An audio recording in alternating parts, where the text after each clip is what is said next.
Durante siglos, la historia de Jesús ha sido contada desde una única mirada, cuidadosamente seleccionada por los concilios que decidieron qué evangelios serían aceptados y cuáles serían rechazados. Sin embargo, detrás de ese velo impuesto por la institución, existen textos que fueron silenciados, conocidos como evangelios apócrifos, donde la voz de Cristo resuena con una fuerza diferente, revelando secretos que no todos estaban preparados para escuchar. Estos escritos, encontrados en lugares como Nag Hammadi, muestran un Jesús más cercano al misterio, un maestro que no solo hablaba de leyes divinas, sino de un conocimiento oculto destinado a aquellos capaces de comprenderlo. El hecho de que estos textos fueran ocultados no fue casual. Lo que en ellos se decía podía cambiar la forma en que las personas entendían su fe. Allí no se encontraba solamente el Cristo histórico que caminaba por Galilea, sino el Cristo que enseñaba que la verdad se hallaba en el interior de cada ser humano, un mensaje que ponía en riesgo el poder de quienes buscaban controlar la fe desde el exterior. Esta sabiduría fue catalogada de peligrosa porque entregaba libertad al alma y no dependencia de una estructura religiosa. Hablar de evangelios ocultos es hablar de un eco de la voz de Jesús que se negó a ser silenciada del todo.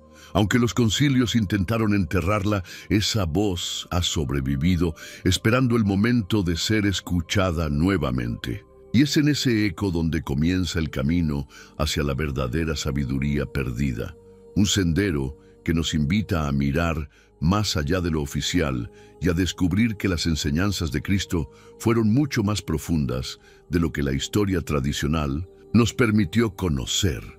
Cuando Jesús hablaba del reino de Dios, muchos lo imaginaban como un lugar lejano, un paraíso físico que llegaría en algún momento del futuro. Sin embargo, sus palabras, cuando se leen con atención y sin la interpretación impuesta por los siglos posteriores, revelan un mensaje distinto, mucho más profundo.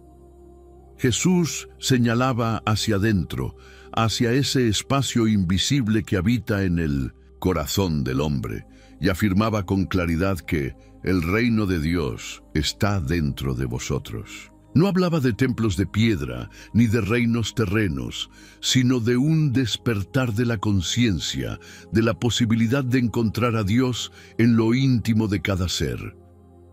El problema es que este mensaje resultaba demasiado revolucionario.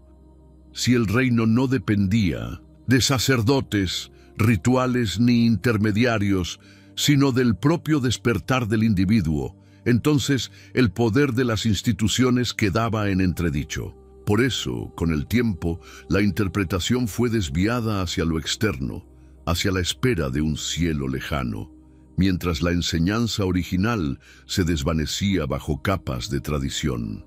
El reino interior es la invitación de Jesús a mirar más allá de las apariencias, a reconocer que lo divino no es un premio futuro, sino una realidad presente que se manifiesta en quien lo busca con sinceridad.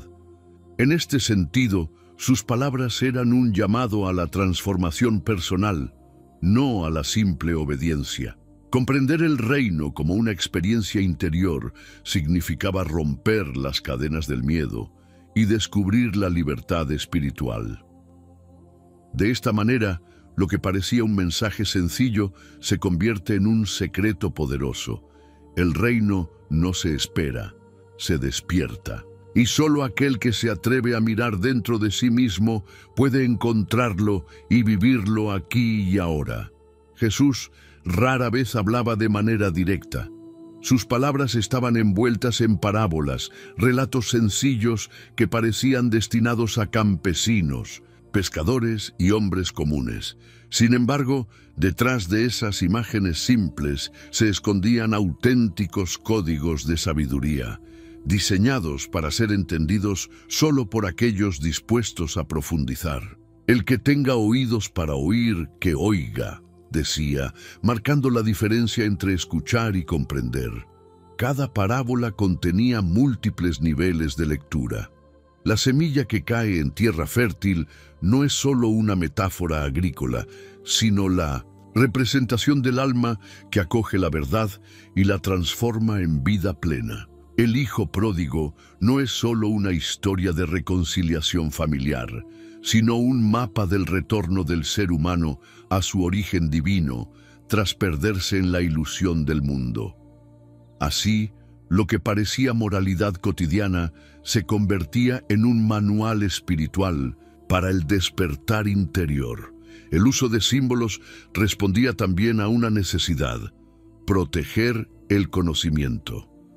En tiempos de represión, hablar de manera abierta sobre la unión del hombre con Dios podía resultar peligroso.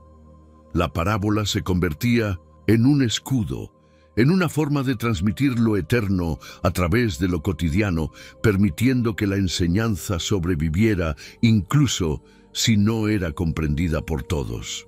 Lo extraordinario es que esas parábolas siguen vivas hoy.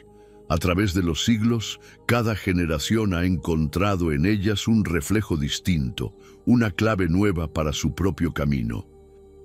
Quien se acerca con mirada superficial encuentra un consejo moral. Quien se acerca con ojos despiertos descubre instrucciones precisas para trascender la mente y reconectar con lo divino. Esa fue la intención de Jesús: hablar en un lenguaje que, más allá del tiempo, pudiera seguir revelando secretos a los buscadores de verdad. Entre las enseñanzas más radicales de Jesús se encuentra aquella que afirma que la presencia divina no habita en templos construidos por manos humanas, sino en el interior de cada persona. Este mensaje, repetido en diferentes formas, desafiaba de manera directa a las estructuras religiosas y políticas de su tiempo, pues colocaba el poder espiritual en el lugar más íntimo, el alma humana. ¿No sabéis que sois templos del Espíritu de Dios? Y fue la semilla de una verdad que podía transformar a cualquiera que la aceptara. Aceptar que lo divino está dentro de nosotros no es un simple pensamiento inspirador, sino un cambio total de perspectiva. Ya no se trata de buscar salvación en lo externo, en sacrificios o rituales, sino de reconocer que el verdadero encuentro con Dios ocurre en la conciencia, en ese espacio silencioso donde el hombre se descubre unido a lo eterno. Esa comprensión nos libera de la dependencia y nos devuelve la responsabilidad. Lo que creemos, sentimos y asumimos en lo profundo de nuestro ser es lo que se manifiesta en la vida. No es extraño que esta enseñanza fuera considerada peligrosa. Una multitud de personas conscientes de su poder interior ya no sería fácilmente controlada por la promesa de recompensas futuras ni por el miedo a castigos eternos. Al proclamar que el reino y el Padre estaban en el interior, Jesús revelaba que la verdadera autoridad espiritual pertenece a cada ser humano. Recuperar este legado significa atrevernos a mirar dentro y reconocer en nosotros esa chispa que todo lo sostiene. La divinidad interna no es una teoría lejana, es una experiencia real que, cuando se despierta, transforma la vida ordinaria en un camino de plenitud. Esa fue la sabiduría que Jesús quiso transmitir: que el hombre y Dios nunca estuvieron separados, sino que son uno en el corazón de la existencia. El eco de las palabras de Jesús no se detuvo en los siglos pasados ni quedó encerrado en los muros de la iglesia. Aunque muchas de sus enseñanzas fueron silenciadas, distorsionadas o relegadas a los llamados evangelios apócrifos, la verdad tiene la fuerza de sobrevivir. Como un fuego oculto bajo las cenizas, su sabiduría perdida continúa ardiendo, esperando a quienes tengan el valor de buscarla más allá de lo impuesto. Hoy, en un mundo que se debate entre la incertidumbre, el materialismo y la sed de sentido, ese fuego vuelve a llamar. La invitación de Jesús no fue hacia la obediencia ciega ni hacia el miedo, sino hacia el despertar de la conciencia. Nos mostró que el reino está en lo más íntimo, que las parábolas son llaves, que la divinidad habita en nosotros.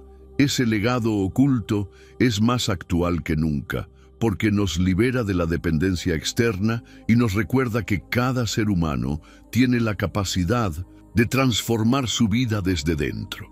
En tiempos donde muchos buscan respuestas rápidas y salvaciones superficiales, su mensaje profundo es un recordatorio de que el verdadero poder no se encuentra afuera, sino en la unión con lo eterno que late en el interior. Hoy, abrirse a esa sabiduría es más que un ejercicio espiritual, es una necesidad. Solo quien redescubre este legado puede vivir con propósito, con claridad y con libertad verdadera. Tal vez ese fue el plan desde el principio, que la enseñanza se mantuviera oculta hasta que llegara la hora de despertar. Y esa hora es ahora. La voz de Jesús sigue resonando, no en los altares, sino en el corazón de quien decide escuchar. El misterio no está perdido, está esperando en ti.